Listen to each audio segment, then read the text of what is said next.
দেখছেন তো স্টেশনে শ্রমিকদের ভিড়, দলে দলে ছুটছে সবাই কাজের সন্ধানে। হ্যাঁ, তাদের উপর বাংলা ভাষার নামে অত্যাচার হয়নি। পশ্চিমবঙ্গ থেকে দক্ষিণ ভারত, উত্তর ভারতে ছুটে যাচ্ছেন পেটের তাগিদে। খিদে যে বড়ই কষ্টের। রাজ্যের সব থেকে বেশি পরিযায়ী শ্রমিক যায় এই মালদা জেলা থেকেই। কেন যুব সমাজকে পরিযায়ী হতে হলো? উত্তর আছে তৃণমূলের কাছে। আসুন শুনি শ্রমিকদের বক্তব্য। আমরা হায়দ্রাবাদে কাজে যাচ্ছি। কি কাজে? হ্যাঁ, হায়দ্রাবাদে কাজে যাচ্ছি। কি কাজে যাচ্ছেন কতদিন ধরে? আমরা ওই শাটারিং লাইনে কাজ করি, বিল্ডিংয়ের লোকালে।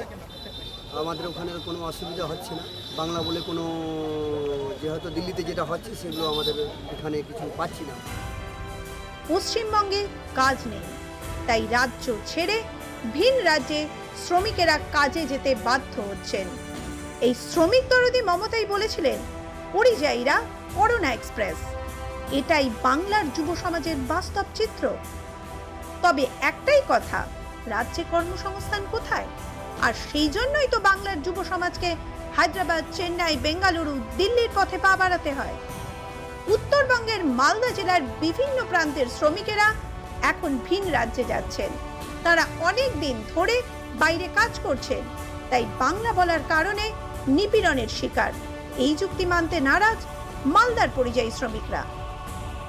বাইরে এই কারণে যে আমাদের এখানে আর কোনো কাজ নেই, সেরকম বিল্ডিং তৈরি হচ্ছে না, আর কিছু হচ্ছে না আমাদের এখানে অসুবিধা, তাই আমরা বাইরে যাই।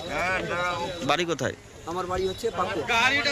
এরকম এদিকে হায়দ্রাবাদে এদিকে এরকম শুনিনি স্যার। এখন আমরা তো এখানে ভালোই আছি, পুলিশ প্রশাসনও ভালোই, কোনো রকম অসুবিধা হচ্ছে না। আজকে অনেক দিন থেকেই কাজ করছি আমরা।